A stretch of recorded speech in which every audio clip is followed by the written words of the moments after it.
अस्सलाम वालेकुम। तो स्टूडेंट,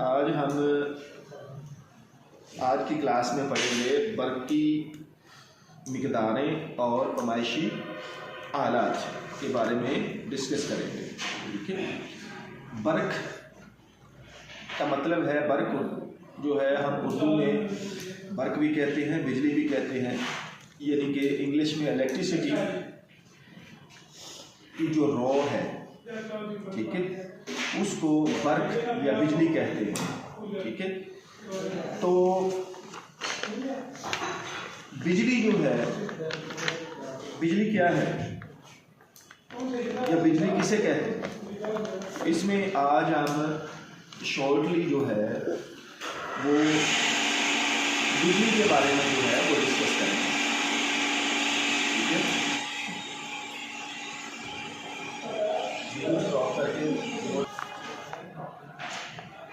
तो आज हम डिस्कस करेंगे बर्क़ की मिक़दारें और पैमाइशी आलात के बारे में। ठीक है, तो जिसको हम कोर्स ऑफ टर्मिनोलॉजी भी कहते हैं, कोर्स ऑफ टर्मिनोलॉजी भी कहते हैं। तो सबसे पहले इसके अंदर जो है वो करंट होता है।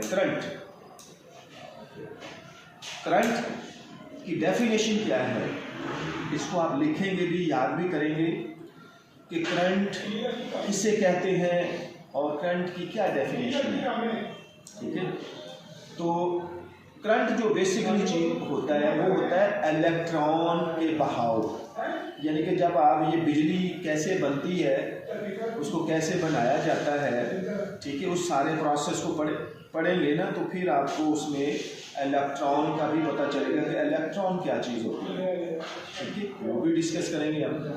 ठीक है, तो इलेक्ट्रॉन के बहाव को हम क्या कहते हैं, करंट कहते हैं, और जिसको जाहिर करने के लिए हम आई, जिस जगह पे आई लिखा होता है, तो आई का मतलब होता है इलेक्ट्रॉन, यानी कि करंट की इकाई।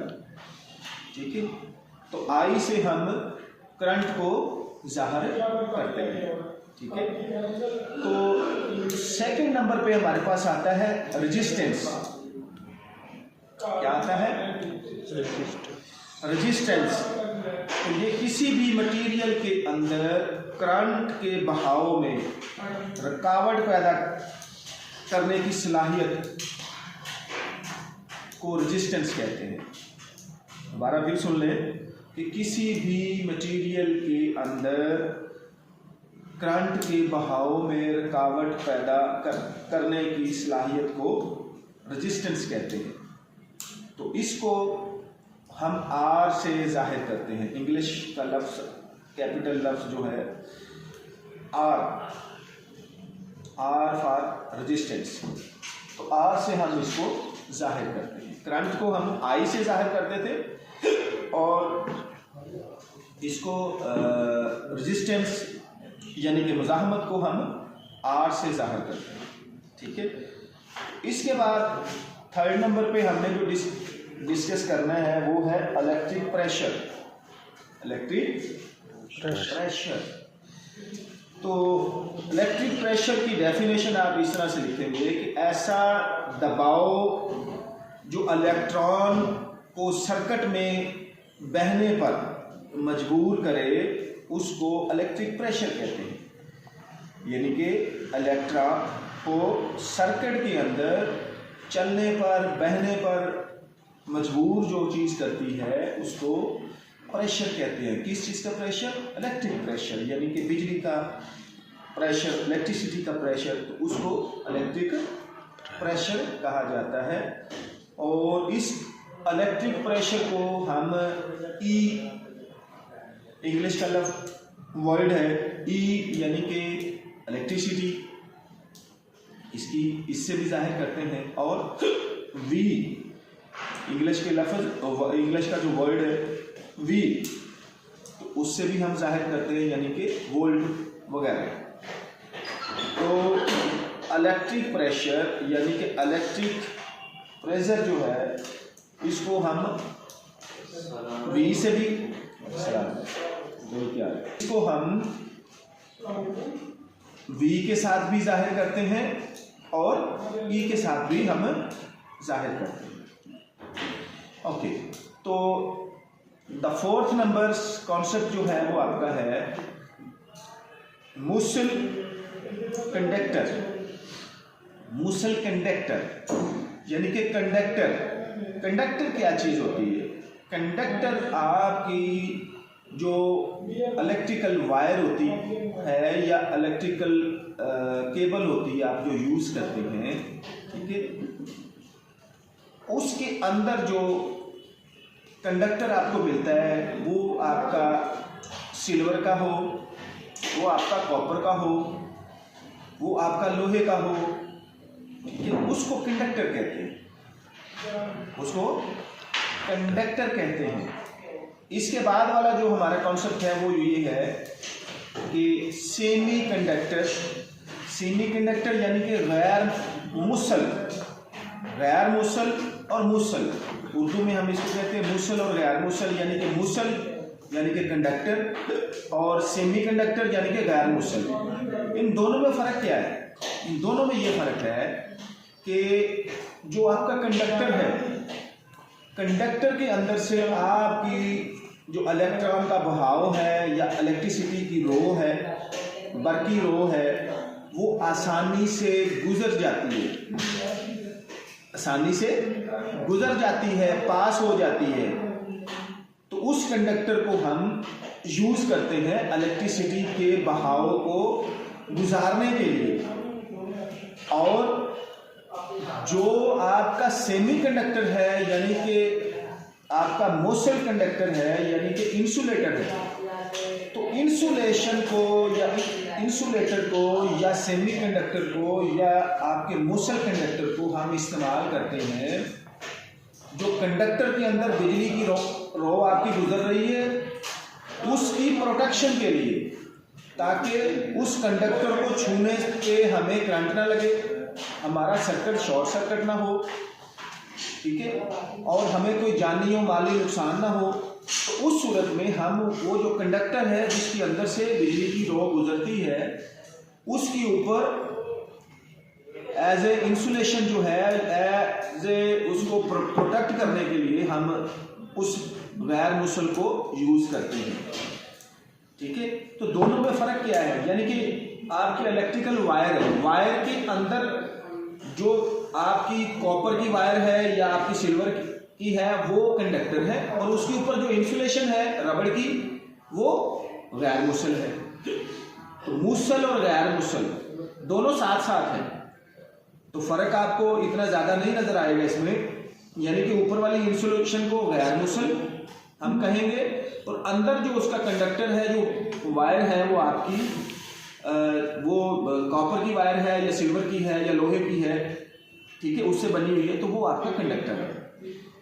तो आम और सादा और फहम अल्फाज के अंदर इसकी तारीफ ये बनेगी, ऐसी कोई भी चीज़ जिसमें से इलेक्ट्रिक बहाव को गुजारा जा सके आसानी से, ठीक है, उसको हम कंडक्टर कहते हैं। मिसाल के तौर पे मसलन वो कौन कौन सी चीज़ें हैं जिनमें इलेक्ट्रिसिटी जो है इजीली गुजर सकती है, पास हो सकती है, ठीक है। तो उसमें हमारे पास सबसे पहले जो हम इलेक्ट्रिसिटी सिस्टम में यूज़ करते हैं वो है कॉपर, उसके बाद है सिल्वर, उसके बाद है हमारे पास एल्युमिनियम, उसके बाद है लोहा, ठीक है। तो ये वो अशिया है, ये वो मादनियात हैं जिनको हम पिघलाकर अपनी इलेक्ट्रिकल वायरें या केबलें बनाते हैं और फिर इनको हम इलेक्ट्रिसिटी के लिए यूज़ करते हैं। क्यों करते हैं? क्योंकि इनमें से जो इलेक्ट्रॉन का बहाव है वो तेज़ी से पास हो जाता है, गुजर जाता है, ठीक है। लेकिन इनके अलावा आपकी इलेक्ट्रिसिटी जो है वो सोना चांदी, ठीक है, इसमें से भी गुजर जाती है आसानी से। लेकिन सोना चांदी जो है वो ज़्यादा कॉस्टली मटेरियल है, तो उसको हम अफोर्ड नहीं कर सकते, अपने इलेक्ट्रिकल सिस्टम में यूज़ करने का सोच भी नहीं सकते, क्योंकि वो ज़्यादा महंगा मटेरियल है। तो हम जो मटेरियल यूज़ करते हैं उनमें सबसे ज़्यादा जो महंगा मटेरियल है वो एल्युमिनियम है, सॉरी कॉपर है। कॉपर के बाद एल्युमिनियम का मटेरियल है, उसके बाद सिल्वर है और लोहा सस्ता है।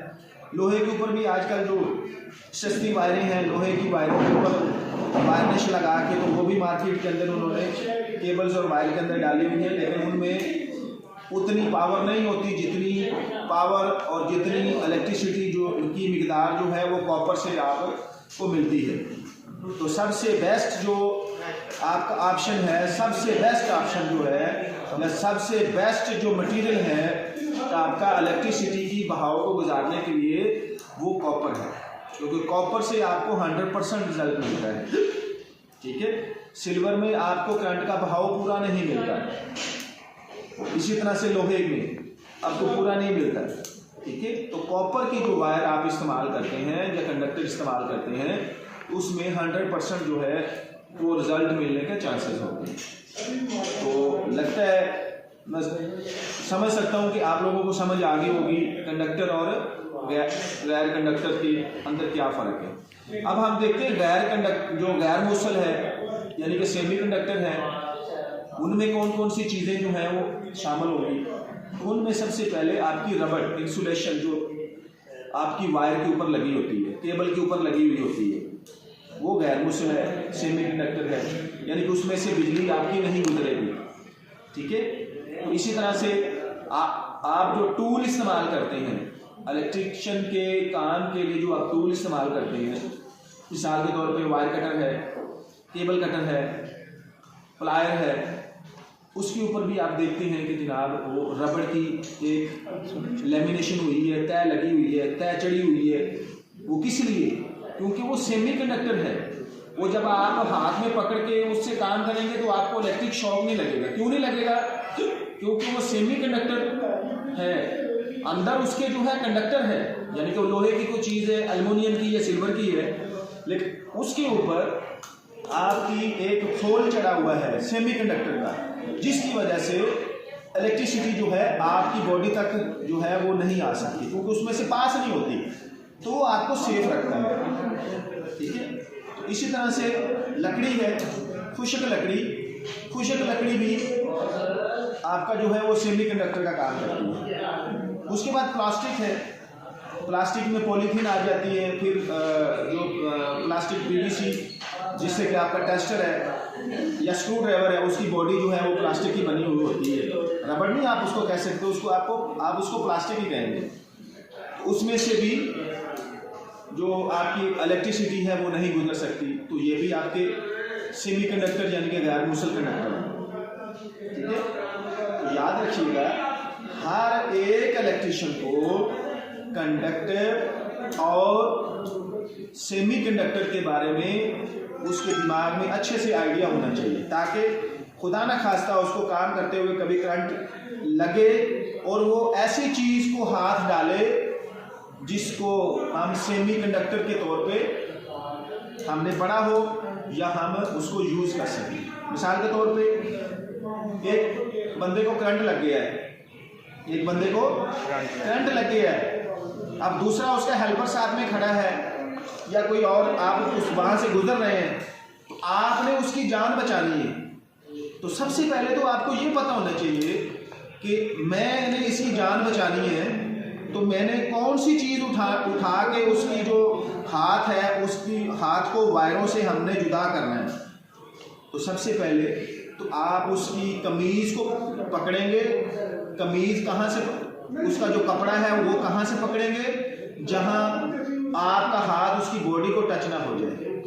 ठीक है, या तो आप लंबा कपड़ा लेंगे, उसके गले में डाल के उसको पीछे खींचेंगे, या उसकी कमर में डाल के उसको पीछे खींचेंगे और उसको उन तारों से, वायरों से आप पीछे गिराएंगे, नंबर 1। या फिर उसकी कोई भी कमीज़ है, आस्तीन है, यहाँ से जैसे कि ये कपड़ा मैंने पकड़ा, हाथ में बदन में टच नहीं होना चाहिए, तो यहाँ से पकड़ के मैंने उसको पीछे खींच देना है, तो आपको इलेक्ट्रिसिटी नहीं लगेगी। क्यों?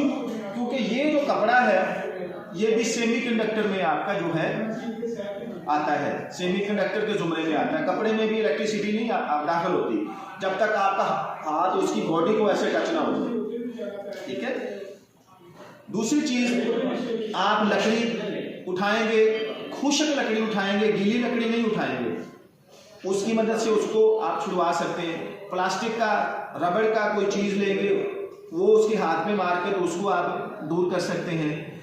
तो सेमी कंडक्टर लेना है आपने गैर मुसल अशिया लेनी है। कोई भी अशिया उधर आपके इर्द गिर्द कोई आपको नजर आ रही है, उसके जरिए से आप उसकी जान बचा सकते हैं। ऐसा नहीं करना कि आप लोहे का रॉड पड़ा हुआ है, वहां पे कोई लोहे पाइप पड़ा हुआ है, कोई GI का है या किसी और चीज, इस तरह की कोई चीज पड़ी है तो वो लेके आप तारों को लगा के आप सोचेंगे मैं उसको साइड पे कर दूंगा, या उसके कंधे पे ऐसे हाथ डाल के मैं उसको पीछे खींच दूं, तो इस तरह से आपको करंट लगने का अंदेशा नहीं है। 100% करंट लगेगा। अंदेशा तो एक अलग चीज है ना, तो इस तरह से आपको 100% करंट लगेगा।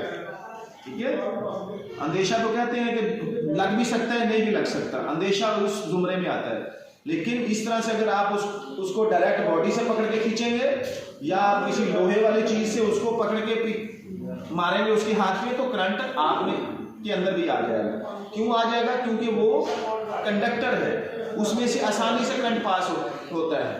ठीक है, तो याद रखिए, ये हर इलेक्ट्रिशियन के दिमाग में कंडक्टर और सेमी कंडक्टर का जो पहलू है वो अच्छे तरीके से बैठा हुआ होना चाहिए, उसको याद होना चाहिए ये सारी चीजें, ताकि वो अपनी जान भी सेव कर सके और दूसरों की जान को भी सेव कर सके।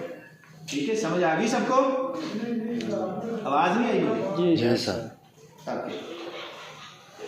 ओके, उसके बाद हम देखते हैं इलेक्ट्रिसिटी किसे कहते हैं। इलेक्ट्रिसिटी जो है वो आपकी ऐसी गैर मरई क़ुव्वत है जो मादी अशिया के अंदर हरकत पैदा कर सकती है, उसको बिजली कहते हैं। ठीक है, रोशनी पैदा कर सकती है, हरारत पैदा कर सकती है, उसको हम किस चीज़ का नाम देते हैं? बिजली। यानी कि ये बिजली की तारीफ है कि ऐसी मरई क़ुव्वत जो है, जो किसी भी मादी अशिया के अंदर हरारत पैदा कर दे और रोशनी पैदा कर दे या हरकत पैदा कर दे, ठीक है, उसको हम बिजली कहते हैं। इसके बाद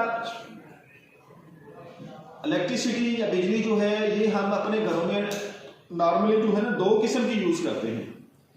ठीक है,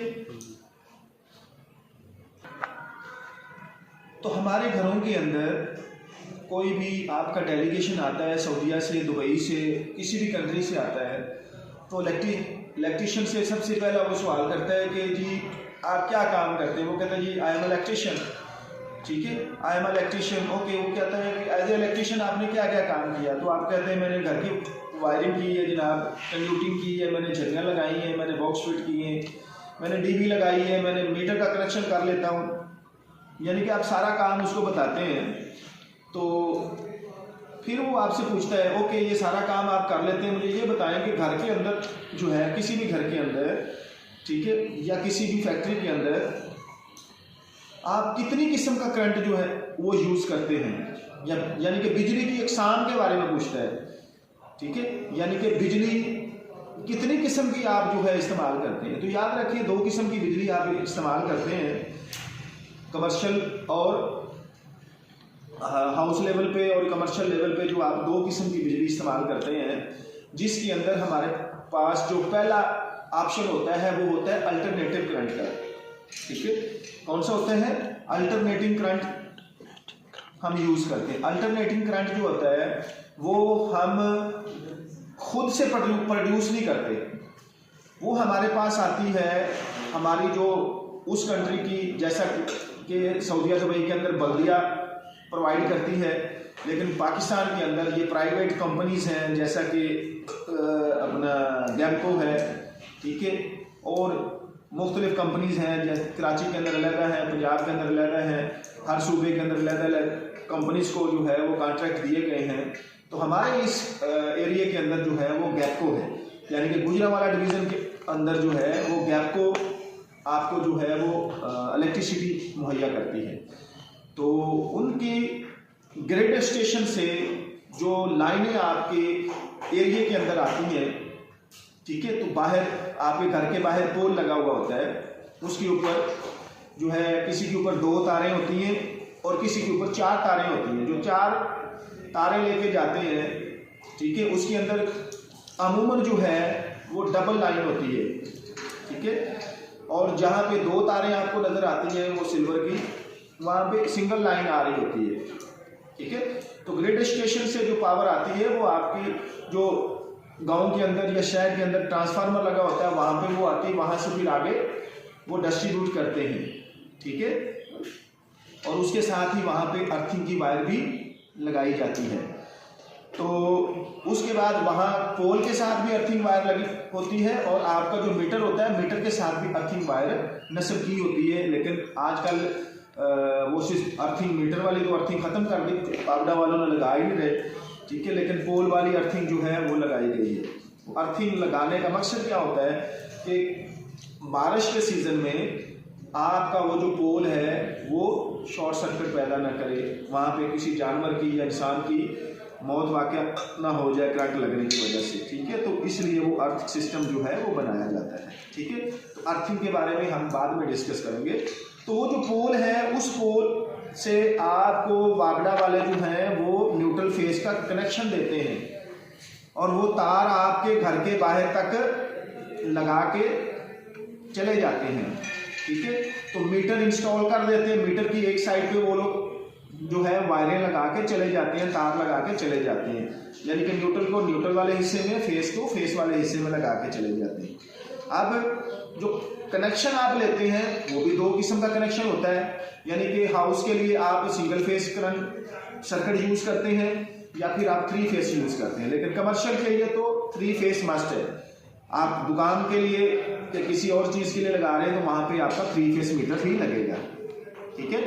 तो 3 फेस मीटर का कनेक्शन और सिंगल फेस मीटर का कनेक्शन ये भी हर एक इलेक्ट्रिशियन को पता होना चाहिए कि हमने जो कनेक्शन देना है उसके अंदर हमारी कितनी वायर्स इनपुट हैं और कितनी आउटपुट हैं, 3 फेस के अंदर और सिंगल फेस के अंदर। तो सिंपल सी बात है, अभी मैं आपको बता देता हूँ कि जो सिंगल फेस है उसके अंदर 2 वायर्स आपकी न्यूट्रल और फेस की इनपुट हैं और 2 आउटपुट हैं।